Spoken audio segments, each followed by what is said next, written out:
Morning. Let's start the screen share. From the beginning, good morning, everybody, and welcome to the February 10th meeting of the Rotary Club of Sebastopol Sunrise. Thank you to our greeter, Terry Kelly. And Charlie, would you lead us in the pledge, please? I would. Hand over heart. I pledge allegiance to the flag of the United States United States of America, and and to the republic for which it stands, one nation under God, indivisible, with liberty and justice for all. Thank you. And Scott, do you have some words of wisdom for us today? You bet. Can you hear me? Yes. Okay, I have two of them, if you don't mind. The first one is, I totally take back all those times I didn't want to take a nap when I was younger. And the other one is, Did you hear that? be who you are and say what you feel, because those who mind don't matter, and those who matter don't mind. Yep. Very good. Yeah. Good job. Thank you. And Joe, do we have a song? Hi, Barbara. Yeah, all this talk of sunshine this morning, for those of you who weren't here early, led me to believe that it's 21 and we haven't done You Are My Sunshine yet. Right, Nick? Right. So with the verse, the other night, dear, as I lay sleeping, I dreamed I held you in my arms. And I awoke, dear, I was asleep, and I hung my head and cried. You are my sunshine, my only sunshine. Make me happy when the skies are gray. You'll never know, dear, how much I love you. Please don't take my sorrow away.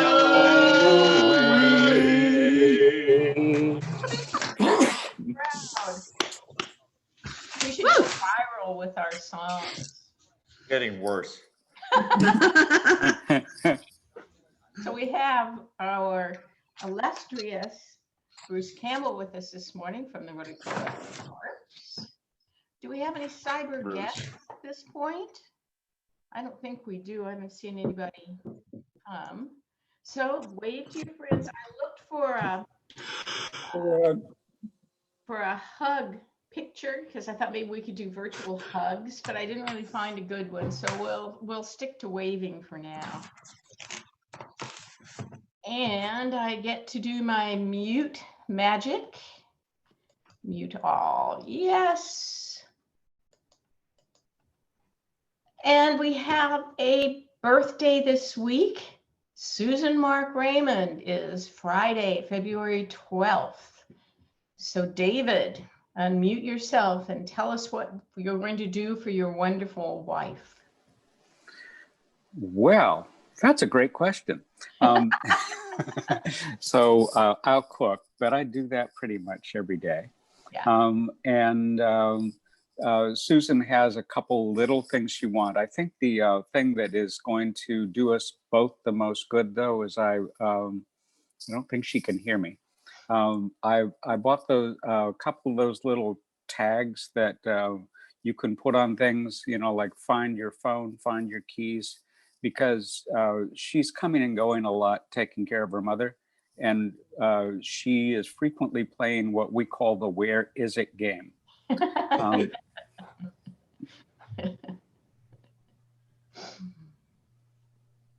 And that's it.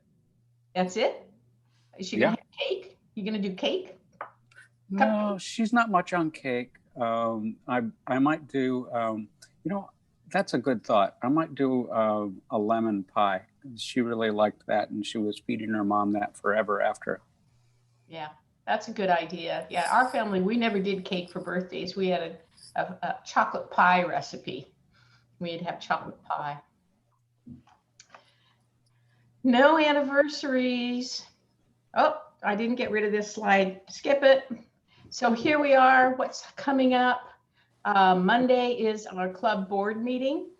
So the information will be on the website shortly, like this morning, because I forgot to do it yesterday. And we'll talk about the food bank in a bit. World Water Day. There's really nothing new here. Unless anybody has anything, there should be, normally this month is the Cloverdale, for the SCARC meeting is the crab feed in Cloverdale. Not gonna happen, dang it. I had this, so probably in the last 20 odd years, I've missed it maybe once because I was out of the country. But now I'm gonna miss that crab feed next year, right? Next year. We So- were really planning on coming down for it. Were you? Yeah. I don't blame you. Okay, so Michael McLaughlin, Yes, why don't you talk a little bit about next Wednesday? so next Wednesday, we are doing our monthly Redwood Empire Food Bank service project. And they've changed the times. The times are now from 1 o'clock to 4 o'clock in the afternoon. I signed up yesterday. There were a few spots left open. So please give it consideration and come on out and give us a hand. Everything is socially distanced. And I've done it a number of times and it all feels very safe. Super. Yeah, I sent everybody the link yesterday, so go back and look through your emails and you'll find it in yesterday's stuff. Linda Sinkay, talk to us about our Super Bowl winners. Oh, yes, it was fun. Thank you, everybody who played. The big winner was Rotary because they got half the pot. Well, a little bit more than half, thanks to Barbara, who generously donated her halftime winnings. So Rod McCauley won the first quarter and got the $25 prize, and Barbara won the halftime $50 prize. And lucky Terry Kelly, the gambler, he got both the third quarter and the final score for $175. So it was fun way to watch the game and we were all winners at some point with the scores, and it was fun to kind of watch it change and root for a field goal or a touchdown here. And our Hit Pizzazz pizzas were awesome, and it was just like a way to try to be as normal as possible in these tricky times. So we kept the tradition going, and it was fun. So thanks everyone for playing and fielding all those emails. And I'm delighted to be Sunrise Rotarian. Thank you. Yeah, it was kind of a disappointing game. I always want to have a really close game because there's nothing like a good game. I got to a place where I needed consecutive safeties to win anything, so. Yeah.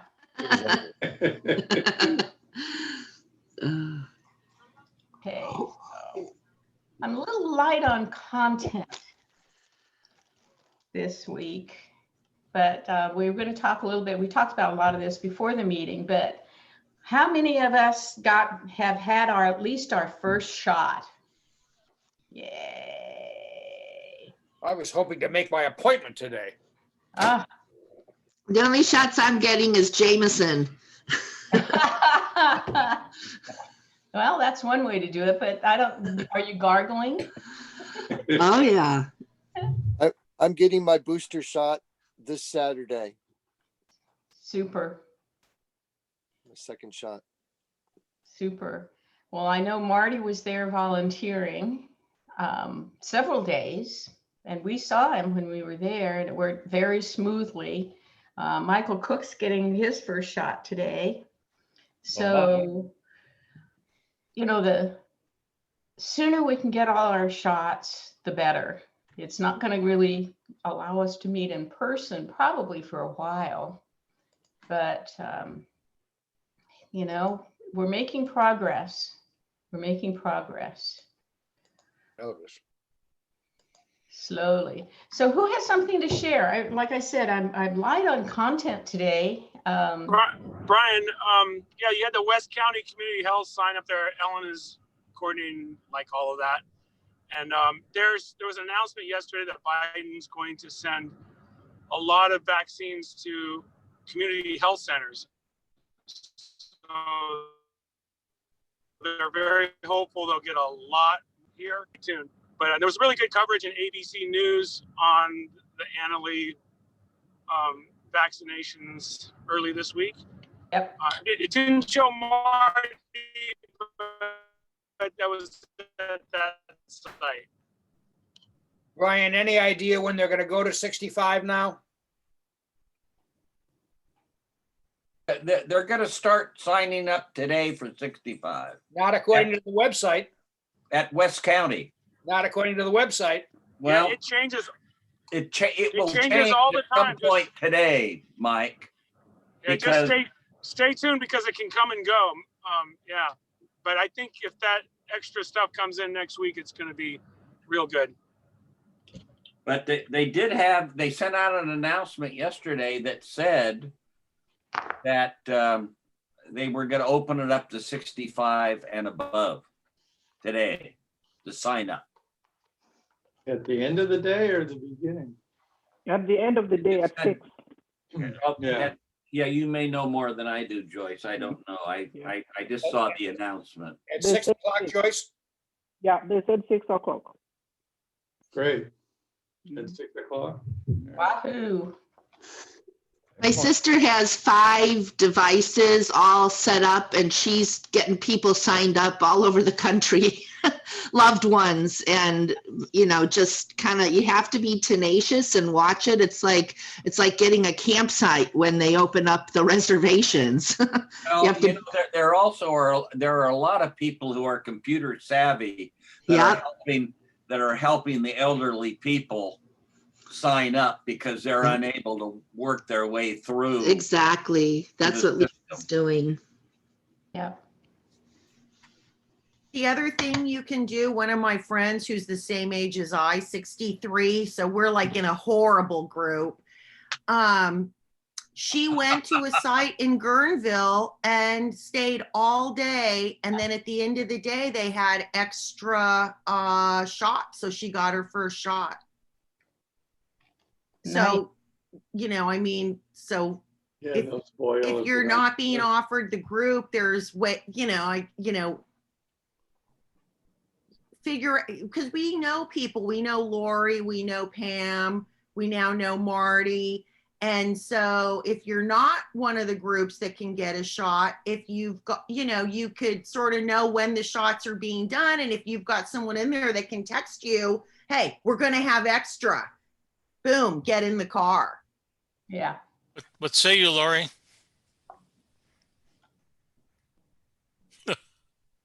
Gotta unmute. So the Sonoma County Medical Association is off, not doing it for the next 10 days. Well, they should start up the week after next.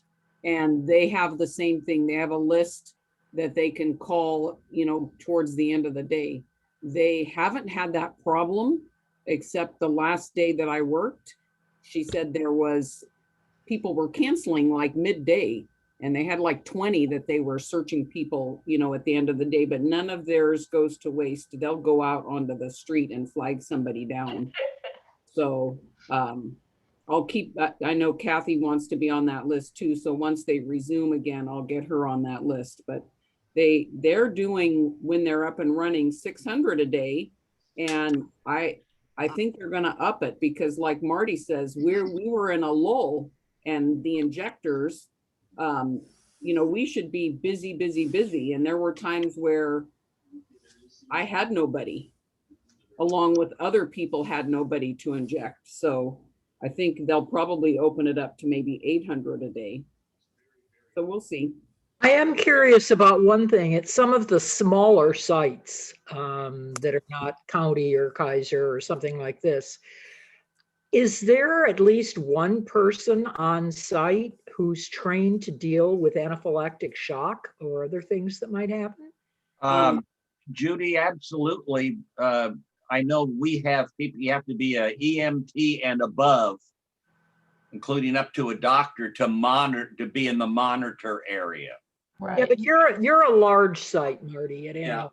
I consider that one of the major ones. I don't know the answer to this question, or I don't know if anybody does, but it did occur to me.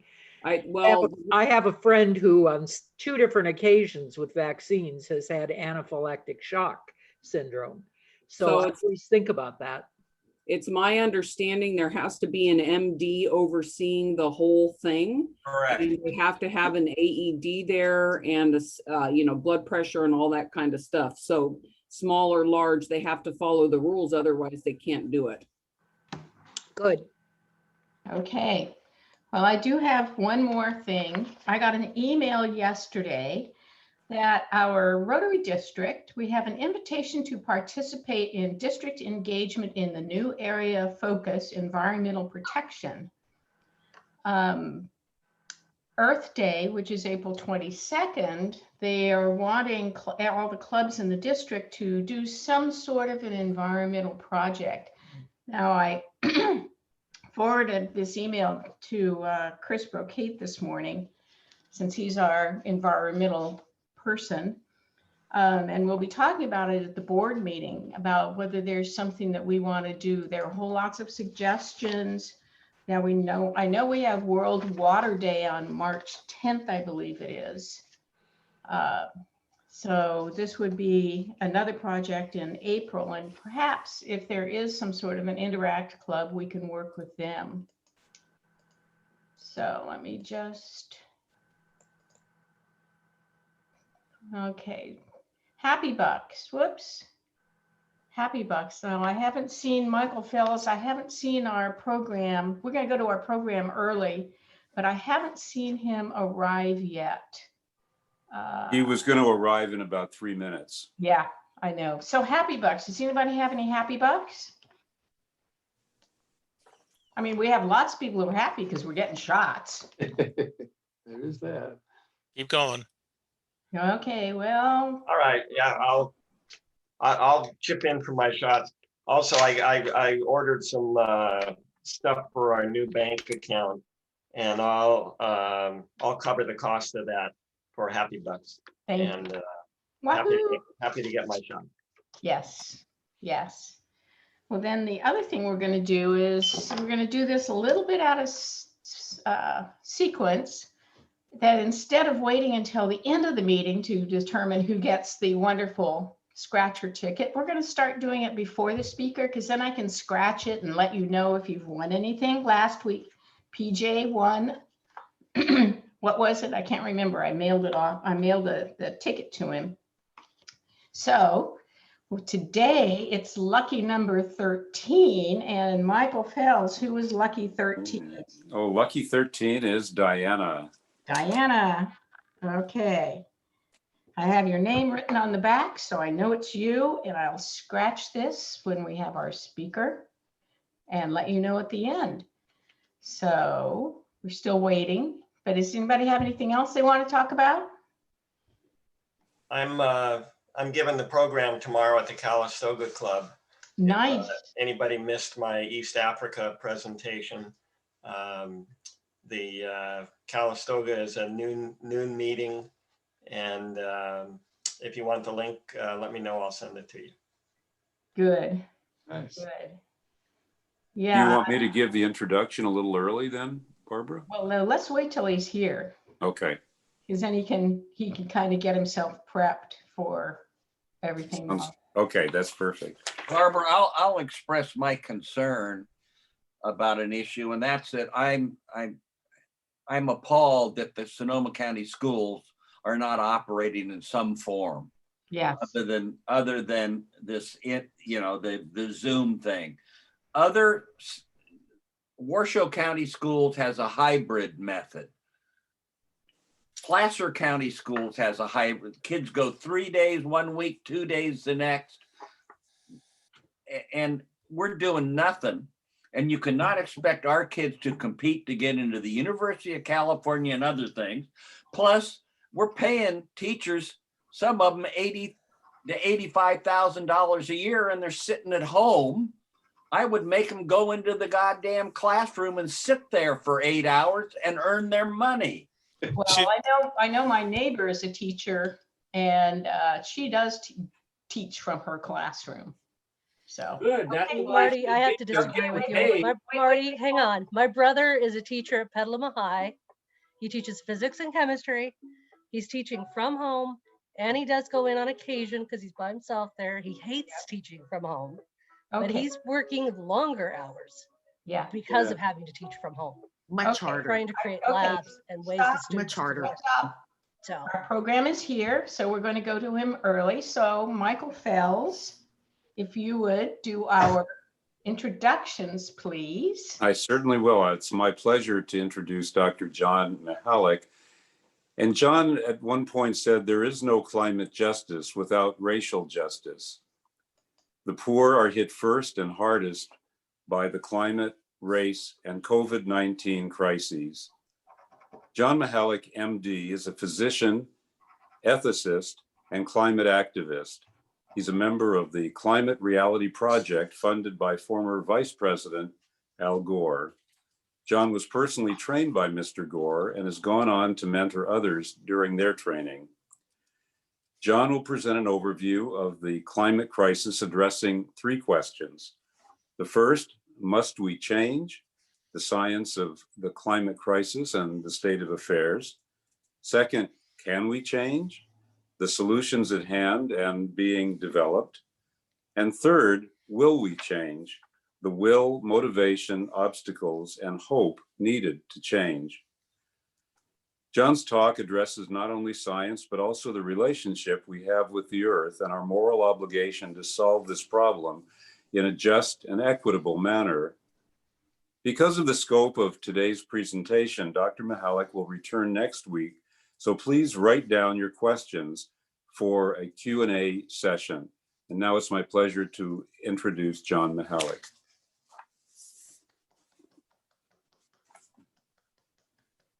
Thank you, Michael, and thank you all for having me here today.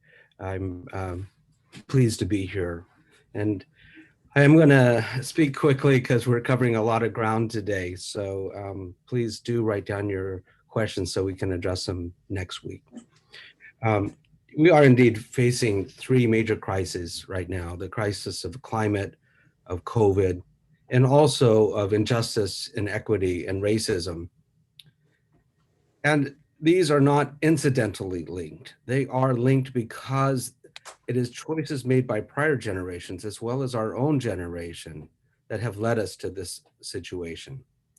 So thank you for joining me to look at these and to consider solutions that likewise will come as a result of the choices we make to address them. I think climate change is perhaps the greatest threat to public health. Maybe the exception would be nuclear war, of course. But as a physician and ethicist, I'm concerned not only to address this crisis, but to realize its relationship to the pandemics that we face, and that it disproportionately affects the poor, disenfranchised, and peoples of color. And it is the poor who are hit first and hardest by the effects of climate change. They're the ones who live downwind from the refineries, near the toxic waste sites, in low-lying areas in our coastal areas, in poor fishing villages, and in swamp areas, places like this. But I want to say also that we're all vulnerable to this. We just think of, any of us could lose our house to fire or flood, to rising seas if we're on the coast, and we can lose our livelihood due to the epidemics that we face. So the climate crisis could really put all of us at risk of landing in poverty. Also want to say that we have to deepen our relationship with the earth and with people in our own lives. And as we do that with our families and friends and children and grandchildren and our coworkers and all, and as we're aware of suffering in the world, the people who suffer illness and poverty and oppression, we are called to compassion. And that compassion is really how we find motivation to face these challenges, and which will help us make a difference in our choices. So I want to say there's plenty of bad news on global warming, but there's also plenty of good news. And there's also bad news on social inequity and racism, but there is a way forward. And I think fortunately we're at a tipping point where people in our country as well as the world are recognizing the urgency of these crises and are starting to work to address it. And I believe we can build a better place, a place where people can have clean air and clean food and water and the freedom to pursue their aspirations. And that people should expect to have an opportunity to live a joy-filled life. So as I said, I've got a lot of material to cover, but I'd like us to start with the science and this current situation and ask you, as you're hearing this first part, ask yourself, must we change? So I'm going to now share my screen and we'll get started with some visuals as well.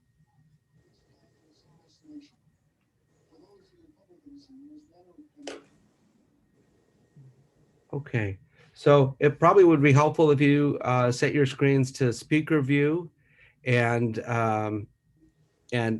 mute so that we don't have feedback. I could hear someone as sound is on there as well. Okay, so let's see if I can get that.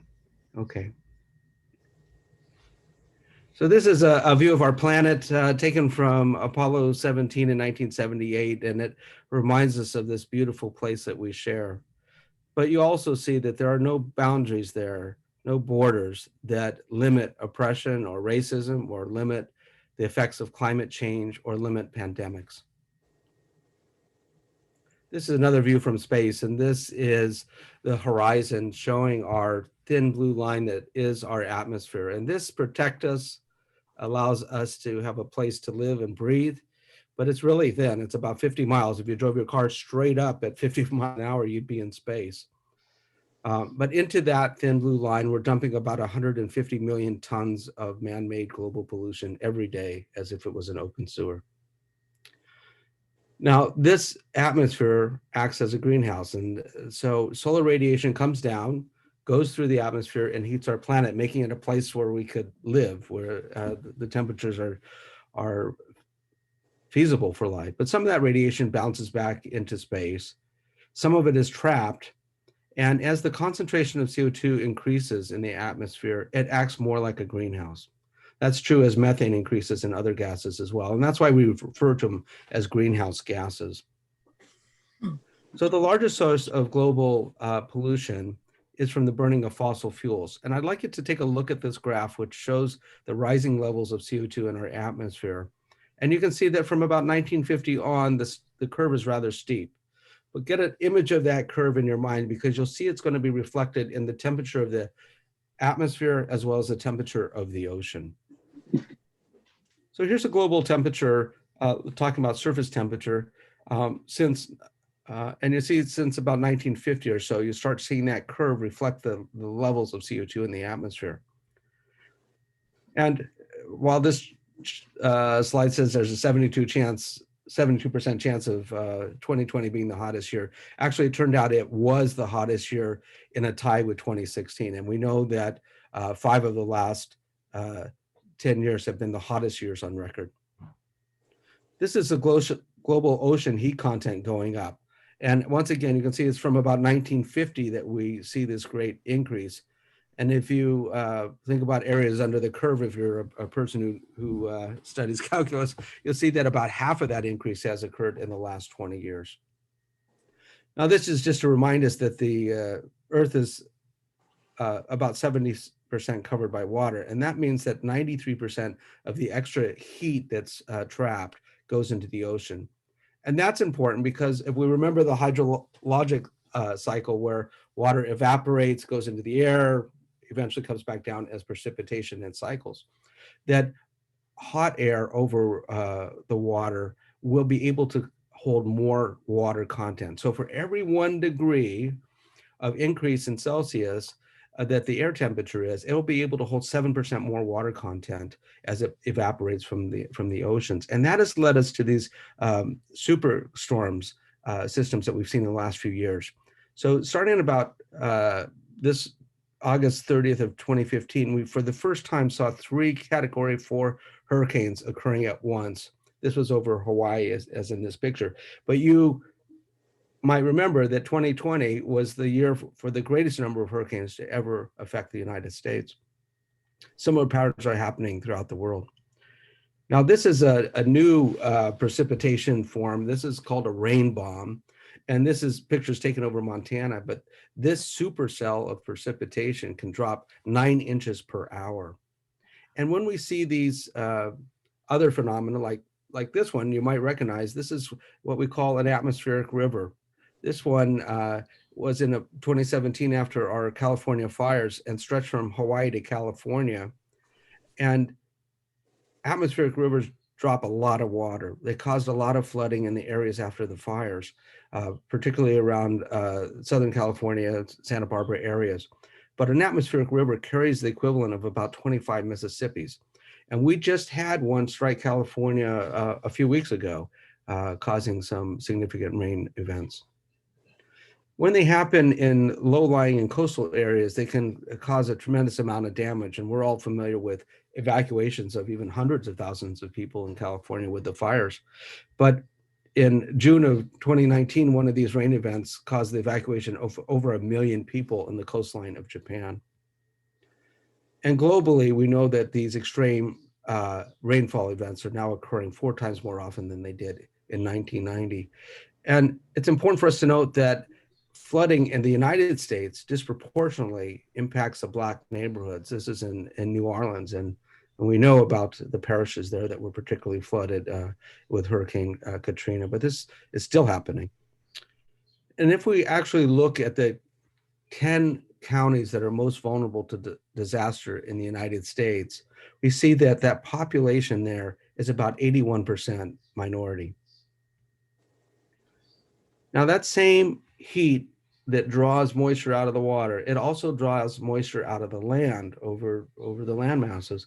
And it's leading to longer and prolonged droughts, deeper droughts, more prolonged droughts. And this is an example of a large lake and reservoir area in Brazil that supplied drinking water, agricultural water, industrial water, and is almost completely gone. And we see examples like this throughout the world. I don't have time to show you all them, but I just wanted to bring that up as well.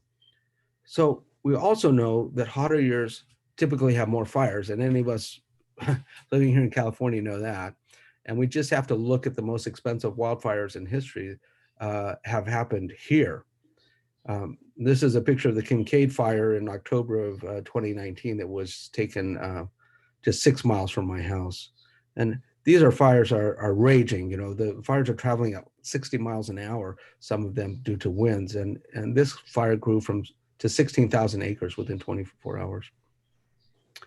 Now, many global systems are vulnerable to this climate change, and we talked about water some, but I want to talk about food supply and global health as well. We all know that plants have a certain range in which they do best. That's why when you go to the garden or store, you know, you say, well, this grow here in zone 8 or 9 or wherever you are. But heat stress can really damage the ability of crops to yield. And when we look at food crops in the world, for every 1 degree centigrade of increase, corn drops 7.4%, rice 3.2%, wheat 6%, and soy 3.1%. And that's particularly important because these 4 crops make up 2/3 of all human caloric intake. So when these crops are decreased, it increases, of course, the risk of hunger and starvation in the world. And not only because they're more scarce, but because they become more expensive. And so once again, the poor have less access to that. And they, again, are the ones who are suffering more. Now, not only does heat decrease the yield, but that yield that we get also has decreased nutritional value because of heat. And that's true not only for our land crops, but our food sources from the ocean, that the nutritional quality of ocean fish goes down as water temperatures go up.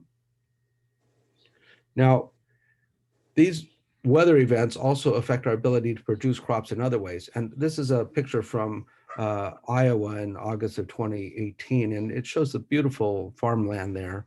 And just a few months later, in March of 19, it was completely inundated by water.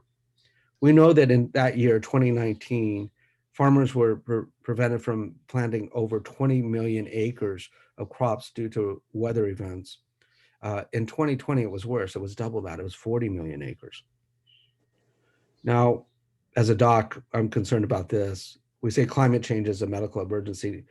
Well, now we're not even talking about climate change. We call it a climate crisis because it is upon us. And it's disrupting ecosystems that are making it better for infectious diseases. So there's a direct relationship between the changes in climate and the amount of infectious diseases in the world. And I'll illustrate this a little bit. As climate changes and humans expand further into our remaining wild places, we're discovering up to 5 new infectious diseases every year. And most of these, 75%, are zoonotic. That means they're from contact from animals to humans. And 2 great examples of that, horrific examples, are Ebola. And the other horrific example, of course, is COVID-19 that we're all dealing with now. So there's a direct relationship then between the climate crisis and our epidemics that we're seeing, pandemics that we're seeing. In California, we recognize in particular the Latino workers because they are wildly disproportionately affected by COVID. In Los Angeles County, there's 16% of the county's population is Latino or Latinx, but they accounted for 75% of the cases of coronavirus. Here in Sonoma County, if you're Latino, you have a 4.5 times greater chance of getting COVID than if you're white. Now, another effect of this pollution in the air that we're putting is that it kills 9 million people a year. There was a few years ago in Delhi where it killed 1.2 million people because the air was so bad. And that represented about 13% of all deaths in Delhi that year. We know in the United States that about 40% of us live in areas that don't meet EPA air standards. And if you look at this picture, it's a reminder that once again, it's the poor who are living near these refineries or toxic waste dumps. You don't see the gated mansions right next door to these. And they're the ones who are more vulnerable to industrial spills and leaks as well. And we know also that COVID-19 deaths are higher in those areas that have higher pollution. They're about 8% higher in the United States than they would be in areas with clean air. This shouldn't surprise us because history told us that in the flu pandemic in 1918, that cities that had high coal pollution had 10% higher mortality rates. Wow. In China, we studied this and saw that in 2020, there was a 15 to 22% increase in COVID-19 cases in 324 cities in China where there was higher air pollution. Now in America, sometimes we in medicine say that your death rate is determined by your color. So when you factor in socioeconomic factors, racism, poor access to care, discrepancies in life expectancy and morbidity and mortality, different rates of diabetes, hypertension, et cetera, and race, we see that the death rate for Blacks far exceeds that for whites. In this chart, what might be a little hard for you to see, is that between 1900 and 2015, the death rate for whites is represented in this solid black line below. In that hash mark above, that is excess death rates, but those are the death rates for Blacks. So you can see that their death rates exceeded whites significantly in every year that was studied. And if you say how many excess deaths does that represent, that's 8.8 million extra deaths among the Black population that would not have happened if they had the same death rates as whites. If we look at COVID-19, you can see that the Black death rate for Americans is twice that of white Americans. And it's even worse if you're a Black male between 35 and 44, because your death rate is 10 times that for white Americans of the same age. Excuse me. And when it comes to that air pollution that we were talking about, African Americans are 3 times more likely to die from air pollution than the overall population. Excuse me. Now, not only are the Blacks and Latinos affected, but Indigenous people as well. And we know that the highest per capita death rate and rate of infection in the United States is in the Navajo Nation, where it's about 7 times that for whites. I'm going to take a sip of water. This is my clinic in the Dominican Republic. We run a clinic 4 times a year for people who otherwise would not have health care.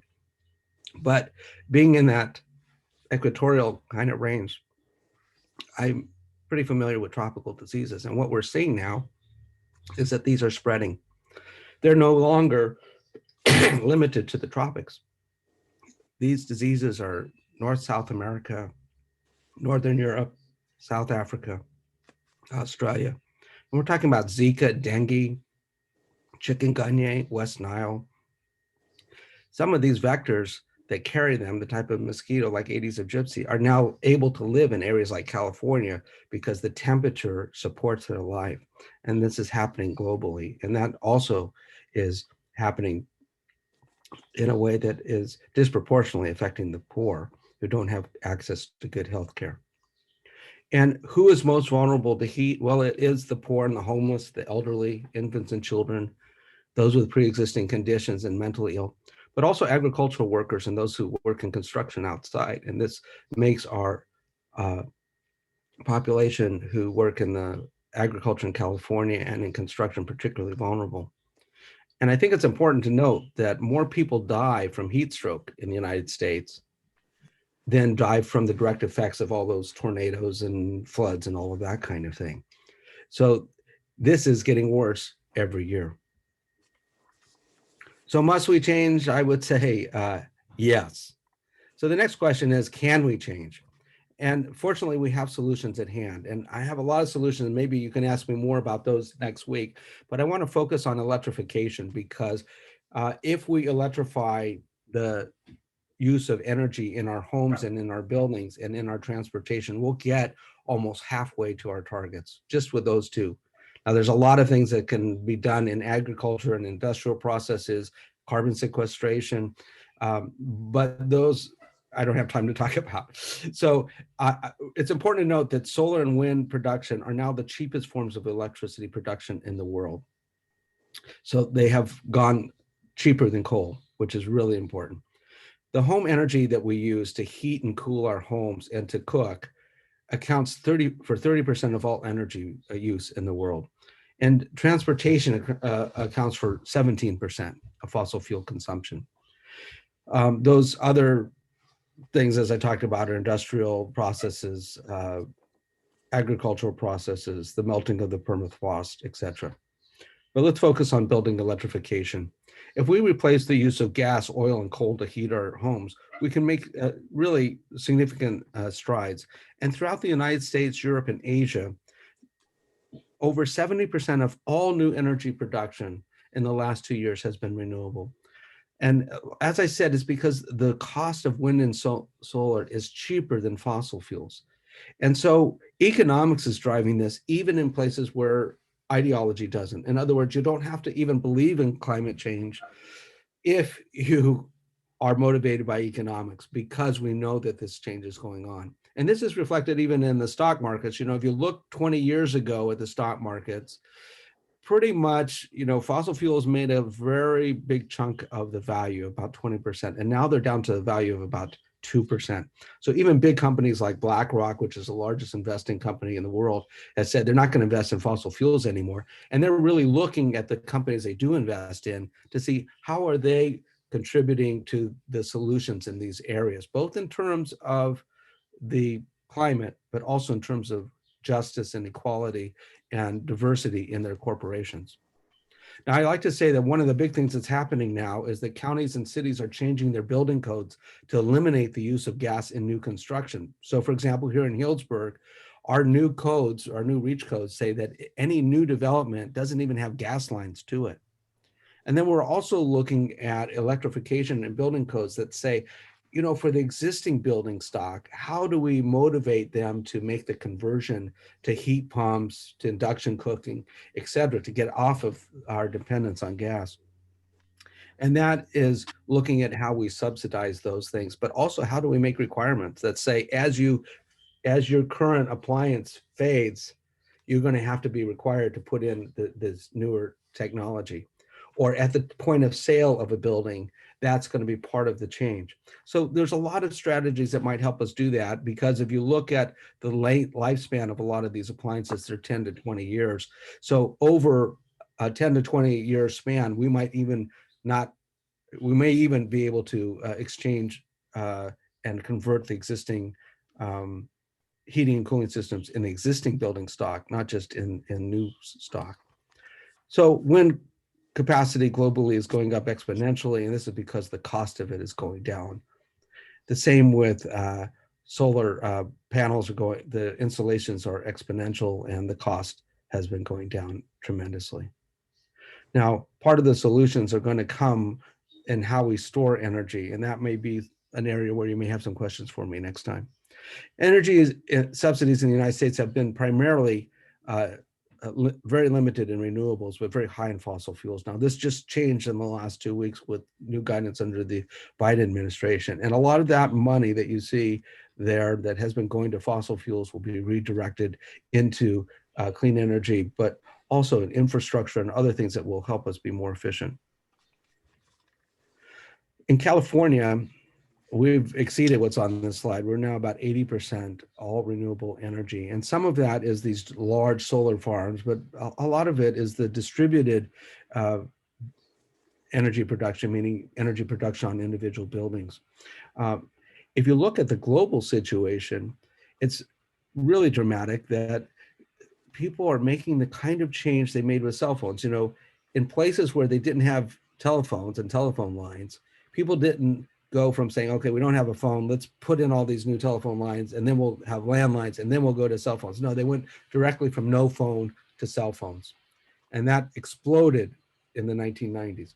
Well, now people are going to individual production, very small scale in the developing world with solar panels on their individual houses. They don't need transmission lines. They don't need generators. They're really making a transition. And this is happening throughout the developing world and allowing people to have access to education and other benefits of electrification. This is one example of a large country making a huge change in their solar market. This is the Chilean solar market, which has just exploded and is an example of what's happening in developing countries throughout the world. It's very dramatic. But this is just one example. The same thing is happening in many countries throughout the world. As I said, transportation makes up about 17% of all the energy use. And this is Los Angeles, of course.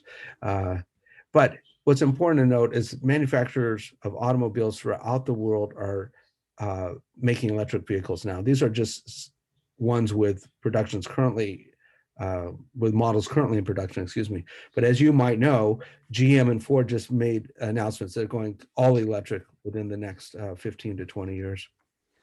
And what's important about this slide is that it shows that half of the world's buses will be electric in the next few years by 2025.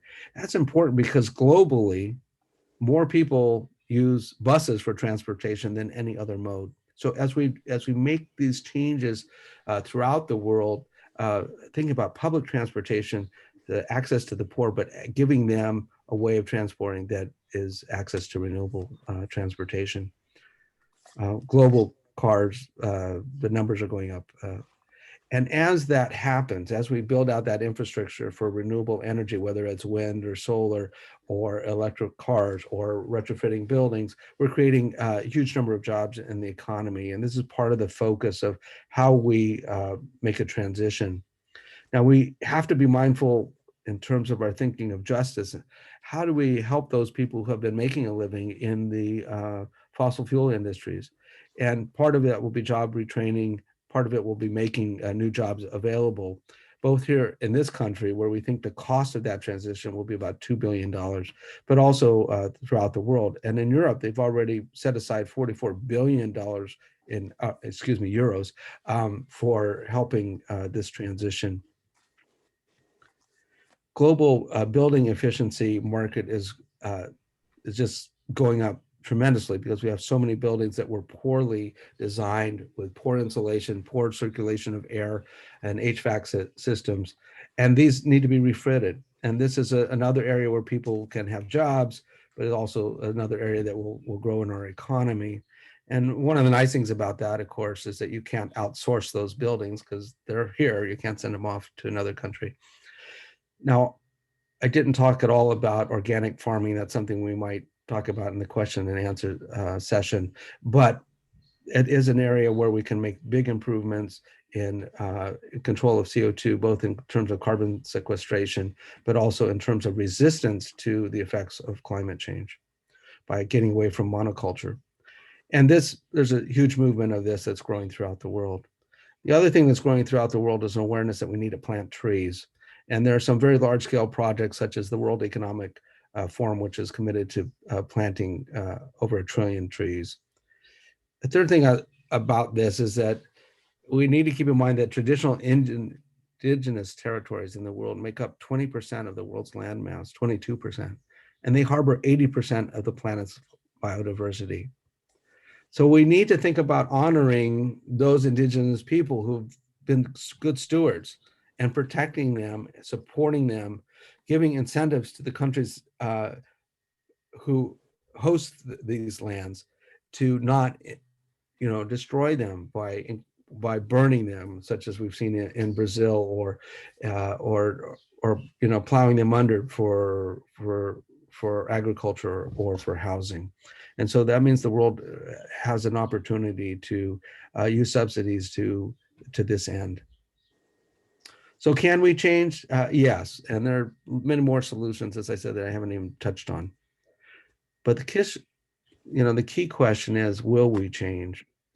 So here's where I want to step back a second and say, no matter what technological solutions we have or economic incentives we have, if we don't put ourselves in the environment, if we don't see our relationship as part of the environment, if we think of ourselves as that's something for us to use, it's just a resource for our consumption, then we're not going to make much progress. But if we can see ourselves as part of this and as stewards of this, and appeal to that compassion that we have not only for the planet and for each other, but to say we have a moral obligation to respond to this. And for people of faith, that is a common thread. And even for people of goodwill, it's a common thread to say we need to take care of this place so that we can take care of each other. So you might recall the Paris Accords, the world came together on this and the United States pulled out, but now we're back in, and that's encouraging. And it's encouraging to know that even those countries that were most resistant to join the Paris Accords, that's China and India, are both on track to overachieve their commitments.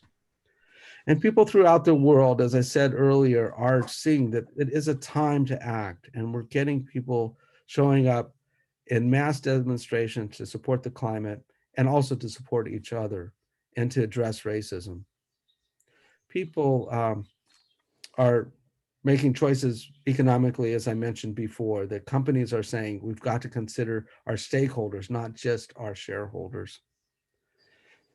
I'm asked sometimes why we say Black Lives Matter and we don't say, all lives matter, because of course all lives do matter, but we say it because so many times the fact that Black Lives Matter has been denied.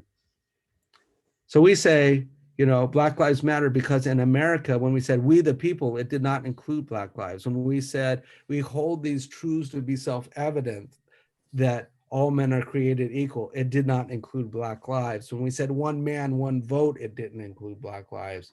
Or equal opportunity housing, it didn't preclude redlining. Or we say equal educational opportunity, it didn't include Black lives. Or equal protection under the law, it hasn't included Black lives.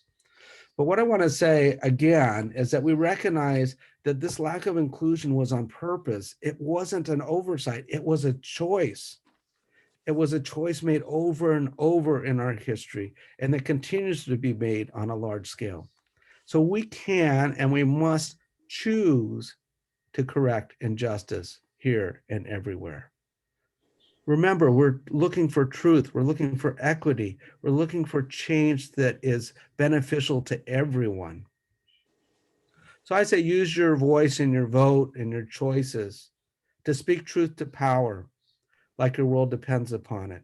Where you can make a difference, where you can choose to make a difference in what you buy as a consumer, whether that's an electric vehicle, whether it's a heat pump, heating and cooling system for your house, whether it's an induction stove, whether it's using less plastic. Use that power that you have as a consumer. Use the power you have as a person with retirement funds to say, divest from fossil fuels. Use your power in those funds to say, we want to support justice at the workplace, because your world does depend upon it. So I'm going to close with a blessing now. This is from the Reverend Brian Baker. The world is now too dangerous and too beautiful for anything but love. I bless your eyes so you see God in everyone. I bless your ears so you can hear the cry of the poor. I bless your lips so you may speak nothing but the truth with love. And I bless your hands so everything you give and everything you receive is a sacrament. I bless your feet so you can run to those who need you. And may your hearts be so opened, so set on fire, that your love changes everything. Thanks. If we have any time else, I can start with some questions now, or we can talk about what's happening next week. Okay, we really don't have time because it's 8:27 and we leave at 8:30, but thank you, and we will welcome you back next week for Q&A. We'll work with Michael Fells and Charlie to do it, set the time for it. But thank you, really, it's like, yeah. It's something. Okay. So thank you very something much. to think about. And thank you. Thank you for coming. Very good. You're welcome. Thanks for having me. Okay, I'm going to go back to my screen share. Okay. But first I'm going to say, I'm sorry, Diana, nada, nothing. I thought it was going to be good and then nope. I'm still waiting for my $100,000. Yeah, well, you know, don't hold your breath, Martin. So, Linton, do you have a way clean joke for us today? Is Linton here? I didn't see him on. I could be wrong. He didn't check in. He didn't check in. Well, poop. I don't have a substitute joke unless somebody has a very, very quick substitute joke. No. Hey, here's my favorite riddle. I have one. Okay. I have one. Kathy spoke first. Kathy spoke first. I don't care if someone. So what gets wetter the more you dry? Now, some people should know this. I know that. I'm not going to answer. Yeah. What gets wetter the more it dries? Oh. A towel. The towel. Sorry. Okay. So what's the difference between a hippo and a zippo? One is really heavy and the other's a little lighter. Okay, that's enough. What do you mean that's enough, Michael?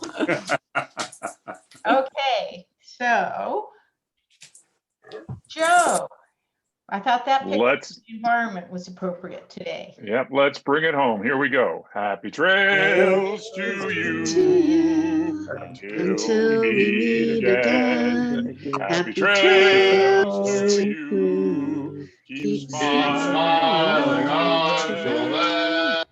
Happy trails to you till we meet again. Thank you all. later, alligator. In a while, crocodile. See you soon, baboon.